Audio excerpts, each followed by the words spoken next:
Welcome to the NBA Coast to Coast podcast brought to you by thelines.com.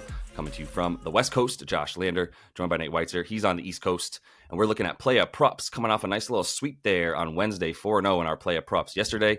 We also have best bets up as we do each and every weekday, so make sure to check both these videos out as we move forward into these playoffs coming up. Also want you to head to thelines.com. We've got so much going on the site right now, including Happy Match Madness tip-off day here on Thursdays. We've got plenty of college basketball stuff, plenty of NBA as well, so you can head over to that NBA tab, use that prop finder tool, make sure that you're seeing all the juice and odds that are coming back to you from these books in one nice chart right in front of you. Nate, let's go ahead and take a look at your first NBA play-up prop. One of my favorite names to say, Ayo Dosunmu. Yeah, and you just said Match Madness, which I'm not mad about there. Throwing a little extra Boston spin on it, kid.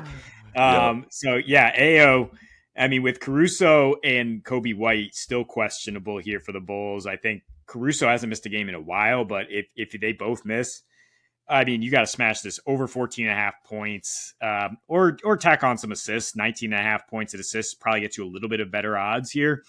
And I noticed, I mean, there's probably some regression coming in terms of he has 9.5 assists on 11.5 potential assists in his last two. He also has the fourth most touches in the NBA in that span. He has more than Joker in the last two. He's behind only Tatum, Brunson, and Luka in terms of the ball getting into his hands. He's also playing 40 minutes a game with Kobe White out now and averaging 28.5 points on 24% usage. Just insane splits the last two in some favorable matchups. I mean, Houston is playing faster. That is the first thing that makes this a more favorable matchup. 101 pace their last four at home, playing even faster without Şengün now, and the total's being bet up to 220. Josh is talking about the over there and best bets. They're 10th in defensive rating in those games, so good, but not as great and not as slow it down as they've been in the past. Definitely gives you an opportunity. And I mean, Ayo's gone over this. Ayo, I think, as he prefers it pronounced, against some great defenses since the All-Star break against New Orleans, Milwaukee, and Cleveland. Also had 14-8 against Boston, so he would get you over with the assists.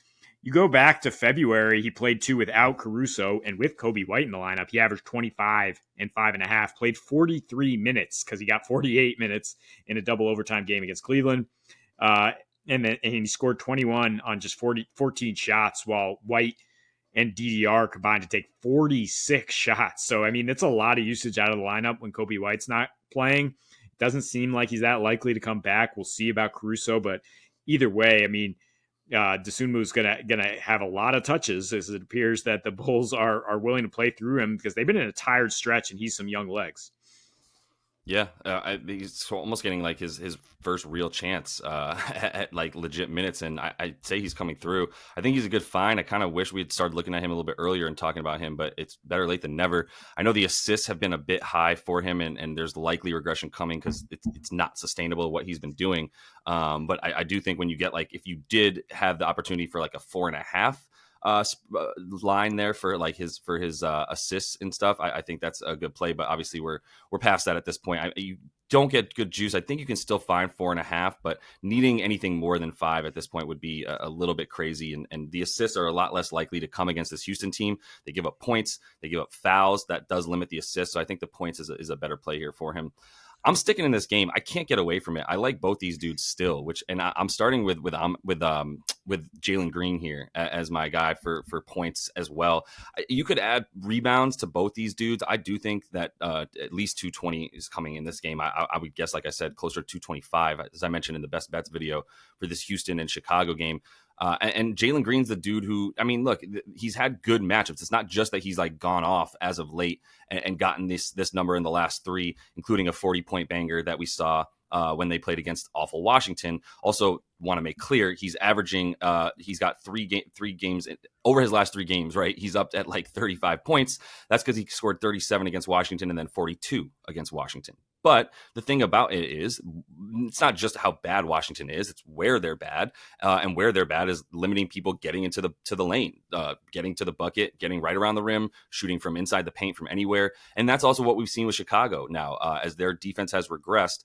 they are giving up a ton of stuff down low. I mentioned that in the video as well, in the best bets video, talking about why this over is a good play. You look at going to the rim. Chicago's got their 21st in defensive rim field goal percentage, but they are getting about the fifth most attempts against them down there. So no one is scared of anybody on the team down low at this point. They have played Drummond a few times alongside Vooch and haven't really been able to give him the amount of minutes that they might want, because that would be a slow offense. If we see Drummond in there, then we know it's a lot more likely for the under, but we haven't been getting those minutes from him. And as a result, the defense down low has also been suffering majorly. That's what I look at with Jalen. He's been getting to the line. He's been getting to the rim as well. He's got 8 field goal attempts per game inside the paint. Plus he's got 8 field goal attempts coming from above the break. And that's also where we've seen Chicago struggle mightily over their last 10 games, even 5 games, 10 games, whatever sample size you want to use. They've been a bottom 10 team defending that, giving up basically the 6th most above the break made threes over the course of their last 10. So like this is where Jalen Green plays from. And he made a statement recently. He's like, I just want to get to the playoffs. I just want wins. I just want to experience my first playoff series. He's been saying that. And I'm going to believe him that he's still the dude that they're looking at to score. Fred Van Vliet's been really good for the dimes, a little bit more so than the points. I don't think this is quite as good of a matchup for him either. There's going to be some lengthy dudes. And if Caruso plays, it's a really bad matchup for Fred, obviously, other than the assists, because he's not going to be able to get the points nearly as much. It's really interesting. Both these teams sort of play the opposite way against point guards. Like Chicago will give up more assists to point guards than points, mostly because of the fact that like Alex Caruso forces the ball out of your hands.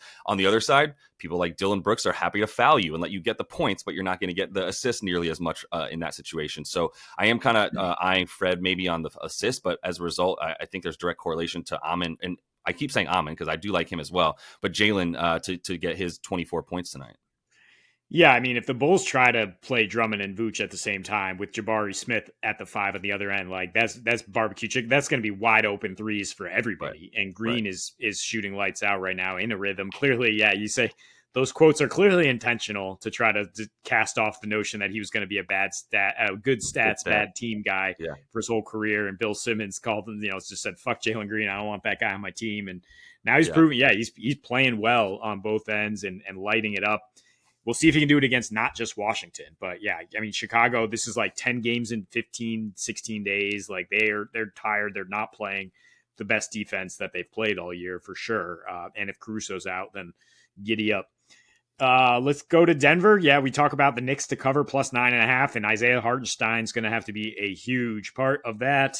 He's going to have to match up with the Joker. This is what he's been resting his ailing Achilles for.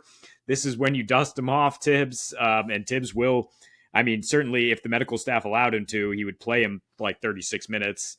But I mean, I think he only needs like 25, 28 to get over 15.5 points rebounds, which is actually a little bit of plus money. I mean, it's plus money just on the 9 rebounds, which he's gotten in 4 of his last 5, I believe.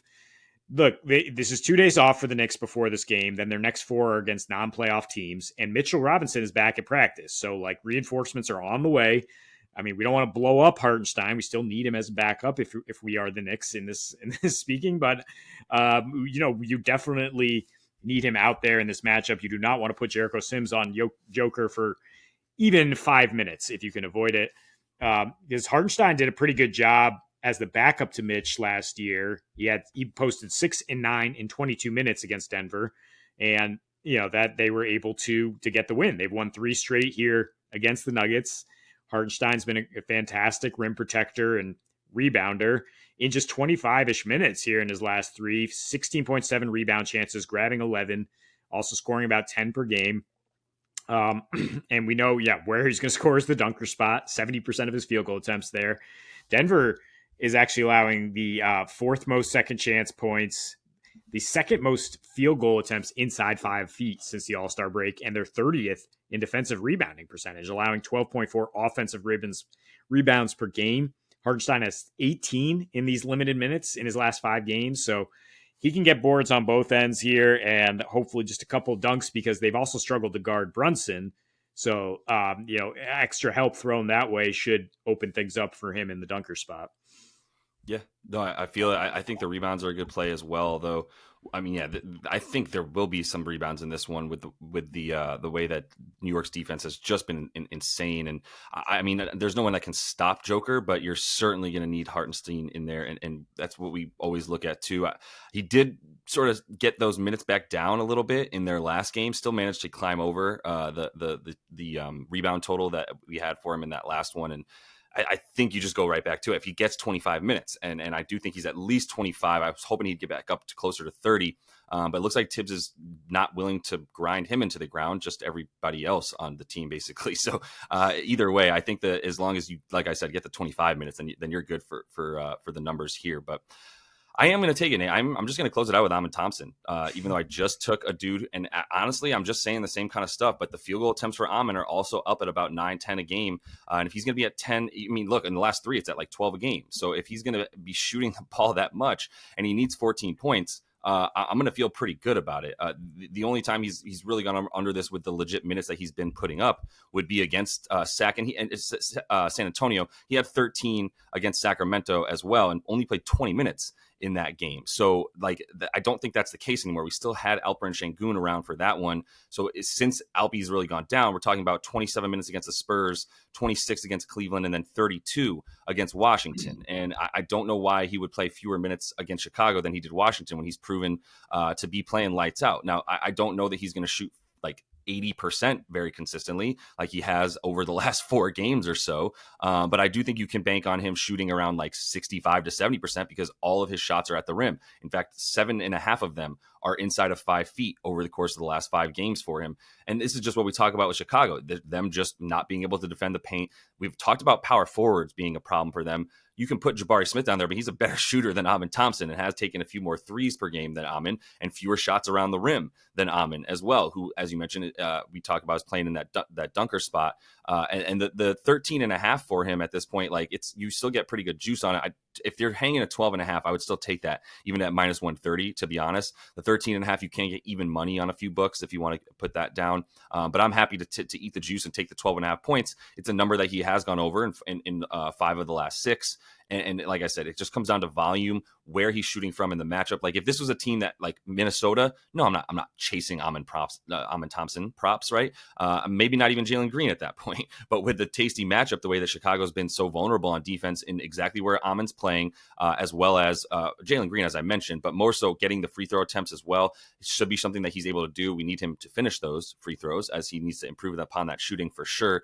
If you wanted to throw the rebounds in there as well for him, like they're still pretty high. He has been, I believe, the team leader in rebound chances over the course of the last 3 games. So it's still going to be one of their better rebounders and won't have a really good opposition. Obviously, we might see Dosunmu on him as well, but he still has that leap, I believe. So I'm leaving the rebounds off it just because it's 8.5 scares me a little bit. And I do think he'll still get up about 12 shots. If he needs 12, if he needs to get the 14 points off 12 shots, I think we're in a pretty good spot.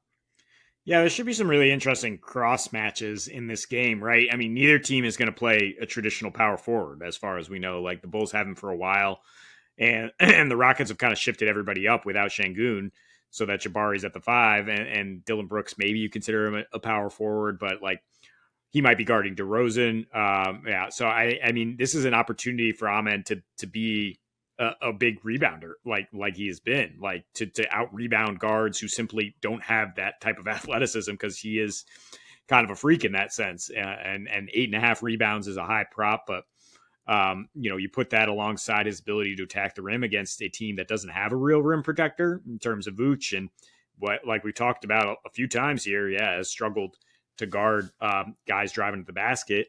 It seems like a vulnerable prop. I think we're getting ahead of it here with Amen, who's going to get a lot of minutes down the stretch with no Şengün.